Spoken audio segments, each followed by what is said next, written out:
Hi, I'm John Herschel, President of the Cortland Rural Cemetery Board of Trustees.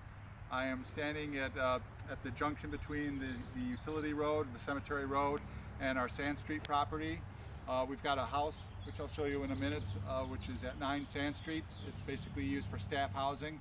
And behind me, and to the right and to the left, is a bunch of waste that's been accumulating over the past probably 30, 40, maybe 50 or 60 years from the cemetery.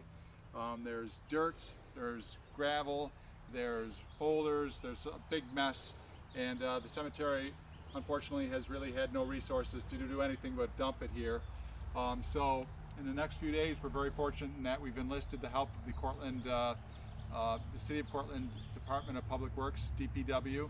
They're going to come in and remove this big giant mess so that we can start to do a better job of managing our the gravel and the dirt from our burials, and also the green waste that we have that we generate every year from the cemetery. So I'm going to kind of give you a quick tour of the mess, and then we'll show you the plan and the vision for the future, and then hopefully we'll get some still shots or some video footage of the DPW doing its work in the coming week.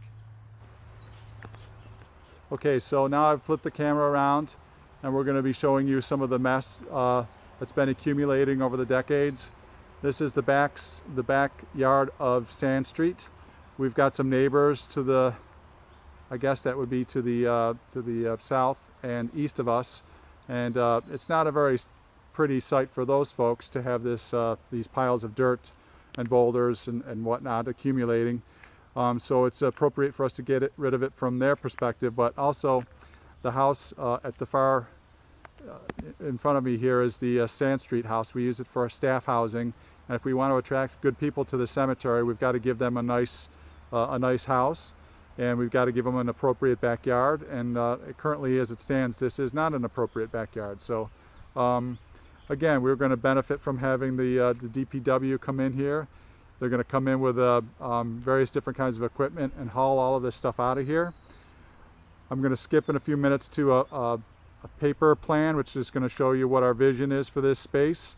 We're going to try and divide it into different sections so that you can, so that we can deal with our waste in a more appropriate and civilized and strategic fashion.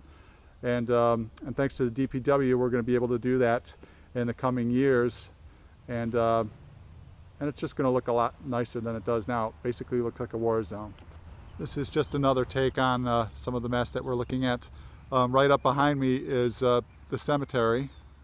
There's actually a mausoleum here to the right of me that's been unearthed recently. And again, there's the utility road. And of course, that's kind of unsightly for the folks who visit their loved ones here at the cemetery as well. This big pile is going to be basically removed in its entirety. This pile I've been looking at, it's hard to tell with the camera, but that's probably about a 20-foot high pile of dirt and trees and brush and stuff that's just accumulated again over many years. And again, it's not an appropriate way to deal with it, but we're going to get that cleaned out and start over again. And again, I'm going to show you a plan in a second here that kind of gives you a sense of what the vision for the green waste management plan is going to be. So.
Okay, so here we are on July 27th.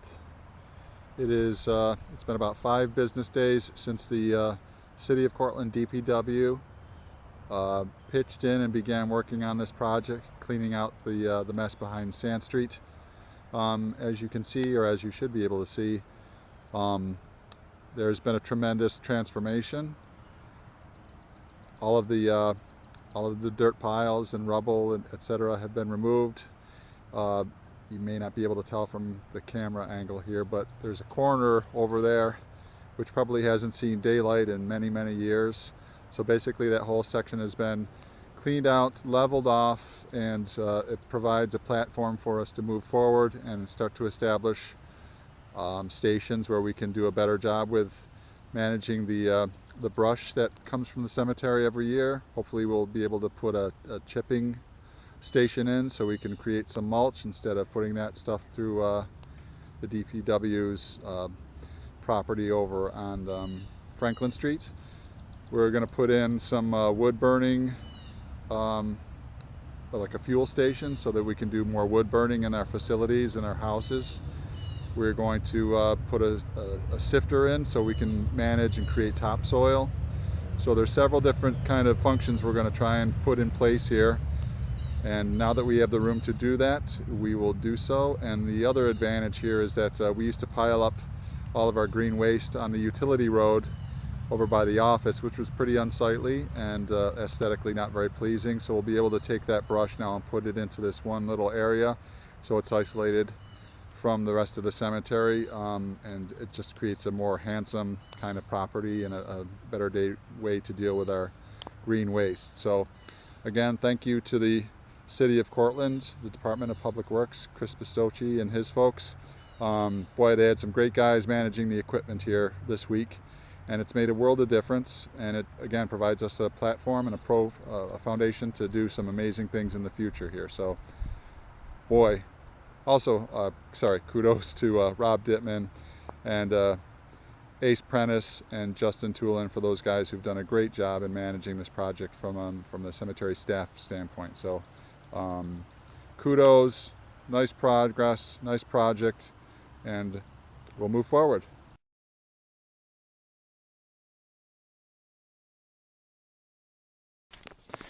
So this is what 9 Sand Street looks like from a top-down view. This is a plan drawing by Rob Dittman, one of the cemetery staffers.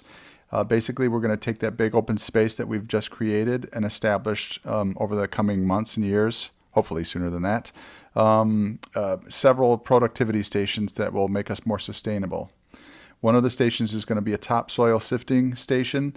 Basically, we'll create a structure, something like this. It's got a slanted screen on the top. When we do an excavation for a burial, we would bring the soil over.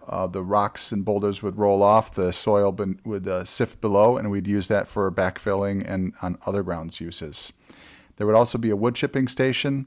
As you can imagine, with all the trees and bushes that we have at the cemetery, there's a fair amount of just routine branches falling and things of that sort. So if we can chip that stuff up and use it in our gardens and other kinds of uses across the grounds, we'll be reducing the amount of stuff that has to go to Franklin Street.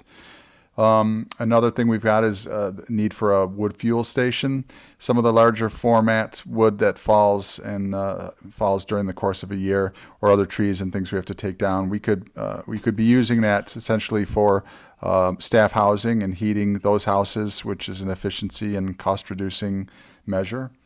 And last but not least, some of the waste that we have is small enough and green enough that it could probably be entirely biodegradable, and we could as such establish a composting station so we can reduce the waste from that standpoint as well. So that's the vision for the property behind Sand Street.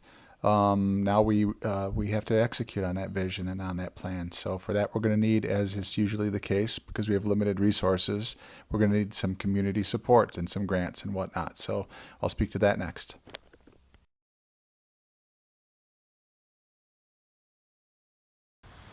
Okay, so final segment. The one thing I'd like to emphasize here is now that the Sand Street property has been cleaned out, we're ready for the next stage of the project, which is dividing this space up into sections, as I mentioned many times before in this video. We're going to try and focus on different functions. We could use some help with equipment. We could use some help with millings to try and create a better surface out here. It gets a little filled in with water when it rains, etc. A little messy and mucky. We could use assistance with dividers. Those could be different kinds of fences or fencing, and some of those concrete retaining walls or blocks of that sort would be useful to us if we can, if anybody's interested in donating those. And of course, as ever, we're always interested in obtaining individual gifts from donors towards this project. And of course, we're always seeking grants from foundations and other organizations as well to move a project like this forward. So again, many thanks for taking the time to listen to this and watch this video. We're really excited about the project, and we're very excited about the next phases, and we hope you can support us in that. Thanks for listening again. Bye.